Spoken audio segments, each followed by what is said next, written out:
Hello नमस्ते, स्वागत है आप सभी साथियों का एनएस शिक्षा परिवार में। कैसे हो साथियों? उम्मीद करता हूँ बहुत ही शानदार होंगे।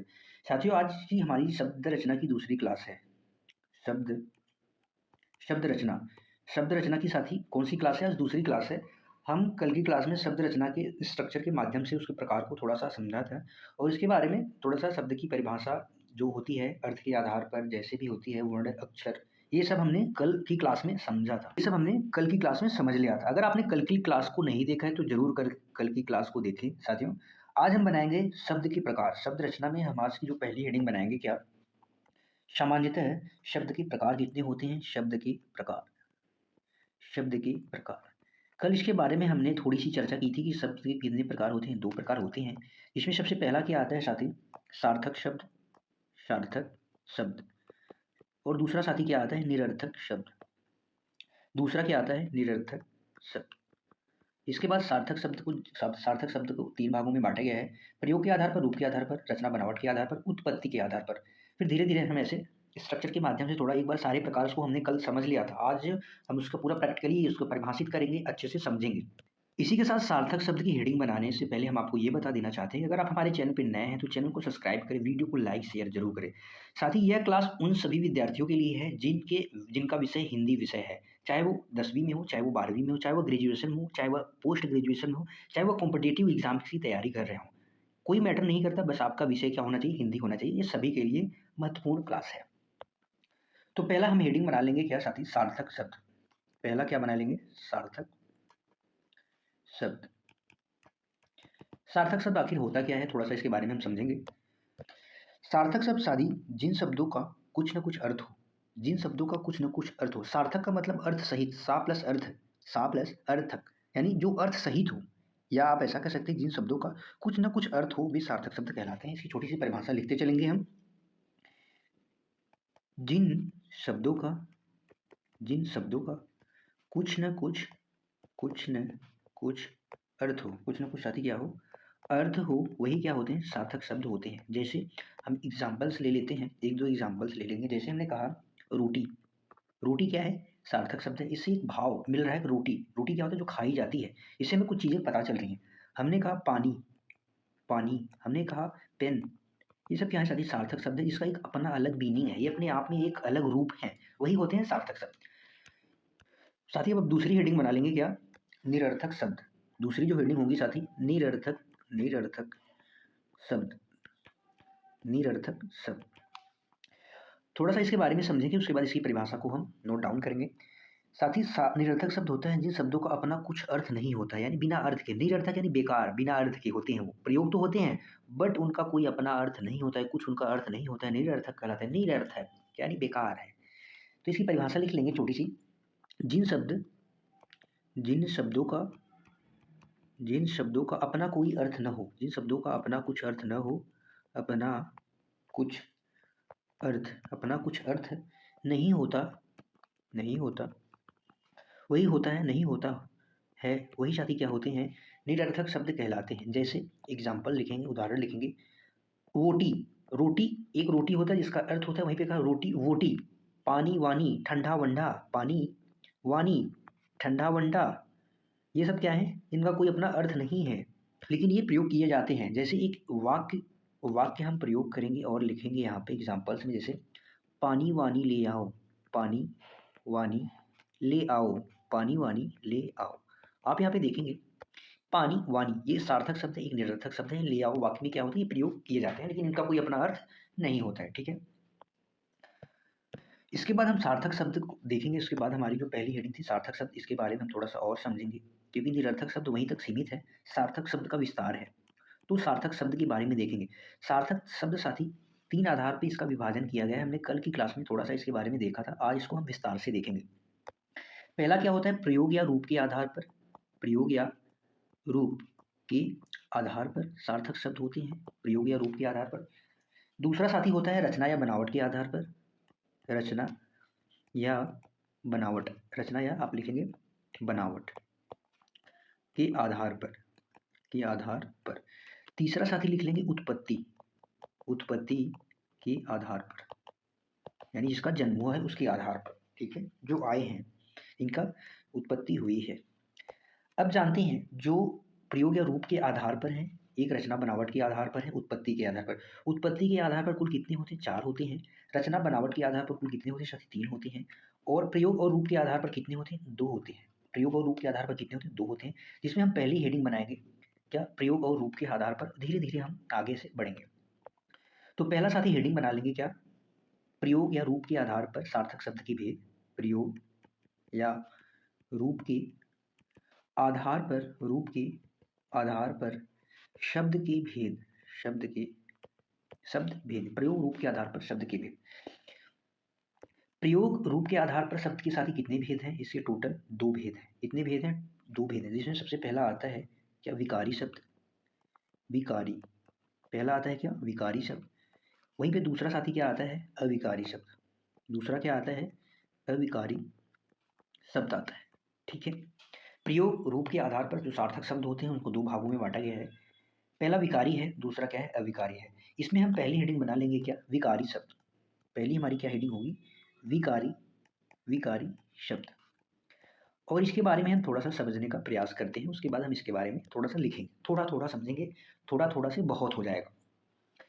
विकारी शब्द साथी जिसमें विकार आ जाए। विकार का मतलब आप ऐसा समझिए कि परिवर्तन, जिसमें परिवर्तन आ जाए वही विकारी शब्द होता है। और किसके अनुसार परिवर्तन आ जाए, आइए समझते हैं। इसकी परिभाषा कुछ इस तरीके से आप सेट कर सकते हैं। जिन शब्दों में लिंग, वचन और कारक के आधार पर उनके रूप में विकार अथवा परिवर्तन आता है उसे विकारी शब्द कहते हैं। कितनी सरल परिभाषा है इसकी। जिन शब्दों के लिंग, वचन और कारक के आधार पर, जिन शब्दों में लिंग, वचन और कारक के आधार पर उसके रूप में विकार या परिवर्तन जो होता है वही विकारी शब्द कहलाता है। अब इससे ज़्यादा नहीं समझाएंगे, अब लिखेंगे। विकारी का मतलब आप ऐसा समझिए, ब्रैकेट में लिख लीजिए, विकार या परिवर्तन। विकारी का मतलब होता है परिवर्तन। जो परिवर्तन आता है वही क्या होता है? विकारी शब्द होते हैं। तो इसकी परिभाषा लिखेंगे। जिन शब्दों में लिंग, वचन और कारक, लिंग, वचन और कारक के आधार पर, लिंग, वचन, काल, कारक के आधार पर उसके रूप में विकार आए, उसके रूप में विकार अर्थात या परिवर्तन, जो विकार या परिवर्तन हो, विकार या जो परिवर्तन होता है वही साथी क्या होता है? विकारी शब्द होता है। जो परिवर्तन होता है वही विकारी शब्द होता है। अब हम बात करें विकारी शब्द, इसके भेद की बात करें साथियों, तो विकारी शब्द में बहुत से सारे शब्द आते हैं, इनके भेद के बारे में हम बात करते हैं। तो विकारी शब्द के कुल कितने भेद होते हैं? विकारी शब्द के कुल 4 भेद होते हैं। कितने भेद होते हैं? 4 भेद होते हैं। हम नंबर वाइज करके लिखेंगे 1, 2, 3 एंड 4। कौन कौन से होते हैं हम एक बार इनको देखें। पहला साथी होता है संज्ञा। पहला विकारी शब्द में क्या होता है? संज्ञा शब्द। दूसरा क्या होता है? सर्वनाम होता है। तीसरा साथी क्या होता है? क्रिया होता है, क्रिया। चौथा क्या होता है? विशेषण होता है, विशेषण। विशेष यानी विशेषण, विशेष यानी विशेषण होता है। ये क्या होते हैं? यही विकारी शब्द होते हैं। इन्हीं चारों में साथी लिंग, वचन, कारक के अनुसार, इन्हीं चारों में लिंग, वचन, कारक के अनुसार क्या होता है? इनमें परिवर्तन आता है यानी विकार आता है, इन्हें विकारी शब्द कहते हैं। अब अगर हम बात करें विकारी शब्द की, विकारी शब्द में संज्ञा की, तो संज्ञा की हमारी स्पेशल क्लासेस, संज्ञा की हमने एक अलग पार्ट में संज्ञा को पढ़ाया है, एक अलग पार्ट में सर्वनाम को पढ़ा दिया है। वहाँ पे क्रिया भी है, विशेषण भी है। ये चारों पार्ट की विकारी शब्द की हमारी क्लासेस अलग अलग हुई हैं, अलग अलग प्लेलिस्ट है। आप वहाँ पे जाके इनको अच्छे से पढ़ सकते हैं स्पेशल। ओके। अब इसके बाद हम दूसरी हेडिंग बना लेंगे क्या? अविकारी शब्द। दूसरी जो हमारी हेडिंग है क्या? अविकारी शब्द। अविकारी शब्द। इसके बारे में हम थोड़ा सा समझेंगे, उसके बाद थोड़ा सा लिखेंगे। साथ ही अविकारी शब्द होते हैं, इनमें सेम विकारी का इनमें उल्टा होता है। अविकारी का मतलब जिसमें कोई विकार या कोई परिवर्तन नहीं आता है वही अविकारी होते हैं। अगर आप इसकी परिभाषा सेट करने की बात करें तो कुछ ऐसे सेट करेंगे कि जिन शब्दों में लिंग, वचन और काल नहीं, कारक, लिंग, वचन और कारक के आधार पर उसके रूप में विकार अर्थात परिवर्तन नहीं होता है उसे अविकारी कहते हैं। इसकी परिभाषा हम लिख लेंगे, यानी अपरिवर्तित। यहाँ पे लिख, वो परिवर्तित होता है, ये अपरिवर्तित होता है, परिवर्तित। अविकारी क्या होते हैं? ये अपरिवर्तित होता है। किसके अनुसार? लिंग, वचन, कारक के अनुसार। इन पे कोई फर्क नहीं पड़ता। परिभाषा लिखेंगे, जिन जिन शब्दों में लिंग, वचन और कारक, ये तीन चीज आपको ध्यान रखनी है। लिंग, वचन और कारक के आधार पर उसके रूप में विकार अर्थात विकार या परिवर्तन नहीं होता है, वही साथी क्या होता है? अविकारी शब्द होता है, जिनमें कोई परिवर्तन नहीं होता है। परिवर्तन, वही साथी क्या होता है? अविकारी होता है। अब हम बात करें विकारी शब्द। अविकारी शब्द भी बहुत होते हैं। इनको मुख्यतः 4 भागों में रखा गया है। कितने भागों में? 4 भागों में रखा गया है। अगर ये भेद की बात करें तो कितने हैं? 4 हैं विकारी की तरह, जिसमें पहला, दूसरा, तीसरा और चौथा हम नंबर वाइज करके यहाँ पे लिखेंगे। पहला साथी क्या है? क्रिया विशेषण है, क्रिया विशेषण। दूसरा क्या है यहाँ पे? संबंध बोधक। और तीसरा साथी क्या है? समुच्चय बोधक। तीसरा क्या है? चौथा क्या है साथी? विस्मयादि। ये चारों क्या है? अविकारी हैं, क्योंकि इनमें मूल रूप में लिंग, वचन और कारक के आधार पर कोई परिवर्तन नहीं किया जाता है। एक चीज आप और नोट करके लिखेंगे। अगर आपसे पूछा जाए, नोट आप बनाएंगे और थोड़ा सा समझेंगे फिर लिख लेंगे, उसमें नोट बना के लिखेंगे कि इस प्रकार, अभी हमने विकारी और अविकारी को देखा है, इस प्रकार हम कह सकते हैं कि विकार के आधार पर शब्द कितने प्रकार के होते हैं? 8 प्रकार के होते हैं। अगर आपसे पूछा जाए विकार के आधार पर शब्द कितने प्रकार के होते हैं? 8 प्रकार के होते हैं, जिन्हें 2 भागों में विकारी और अविकारी बांटकर उसका अध्ययन किया जाता है। तो इस प्रकार आप लिखेंगे यहाँ पे, इस प्रकार हम कह सकते हैं,